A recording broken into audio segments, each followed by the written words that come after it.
If you're an international student in the US and you need a job to stay longer, well, there's very limited options in front of you. You have access to the OPT, you have access to the STEM OPT, but if you don't have access to an employer, you start looking for ways to sustain, temporarily at least, so that until you can actually get back on your feet, get a job, you at least have some way to run your payroll.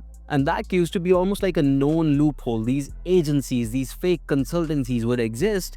Many times they would even try to help get you a job. They would make your resume, they would help you apply to jobs, and then, if you land one, that's great. They would take up 20-25% of your salary though, but they would get you through. Now what is happening is that the USCIS is cracking down on this. Well, it's sort of like a scam if you think about it. Because let's face it, these consultancies are fake. In fact, not always would they even get you a job. In many cases, what they do is that they start charging you money to run your own payroll. So imagine you have to have $5,000 coming into your account every month. You pay this consultancy $6,000 maybe back in India. Now this consultancy will pay you $5,000 into your account in the US. So to the government, it looks like you're making $5,000 that month. Did you know that in the last few months itself, ICE has already revoked 4,700 SEVIS records? They've been terminated simply because of the scam. There are fake consultancy lists that you may not be aware of. ICE would have them and they would keep them private. And the moment you get employed by this fake consultancy, the first thing that happens is that your visa gets revoked. Don't forget, ICE is not a very straightforward agency.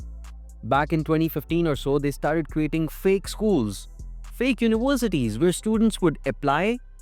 They would bring those students to the US, take the tuition money, and then they would send those students back and deport them simply because they wanted to find out these students who were coming into, these tier 3 schools through fraudulent methods.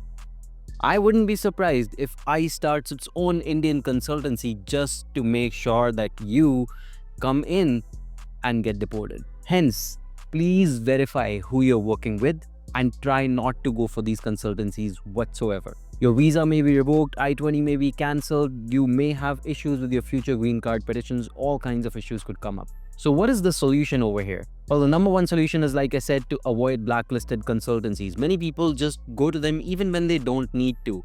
If you're on your OPT, not STEM OPT, OPT, you don't have a mandate of running a payroll. You could very simply be volunteering. What does volunteering mean? You could be working with an agency which is not paying you.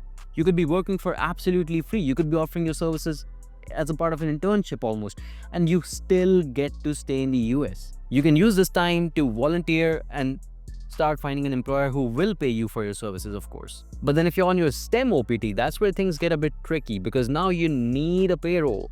Without it, things just don't work out and you have a 60-day period and you have to leave the country if you can't find that job. This is where networking comes into the picture very deeply. The job market, remember, is not as bad as 2024, but it's still not great. It's still reviving. It's slowly reviving. The problem is employers are not willing to sponsor candidates, and the moment you tell them that you are going to need sponsorship maybe 2-3 years down the line, they hang up. The H-1B is changing from a lottery system to a wage-based system. So if your employer is not willing to pay you a very high salary, it's probably worthless to even apply for the H-1B lottery from now on. Because let's face it, it's not a lottery anymore. So what should you do? Well, my advice to you is to focus on the visas of today.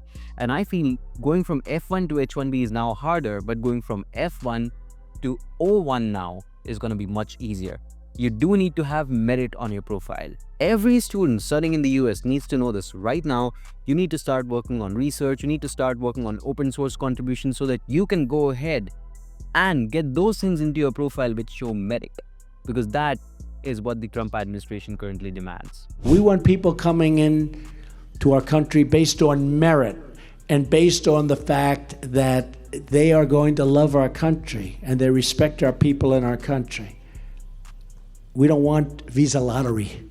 Pick a lottery ticket. Pick a lottery. We don't want that. So we want it based on merit.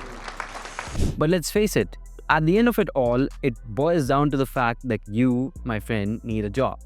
And if you have not been able to get a job, we have a very strong network of referrals that may be able to help you. You can take a look at the job application help on YMGrad or sign up with us on YMGrad, and we're going to send you free guides and alerts on whenever opportunities come out. We'll give you access to our network of referrals, and you can also go for the job application help service where we'll be able to take care of your case on a one-on-one basis. If you'd be interested in something like that, you can reach out to my team on WhatsApp. The number is below. My only request to you, again, avoid these fake consultancies.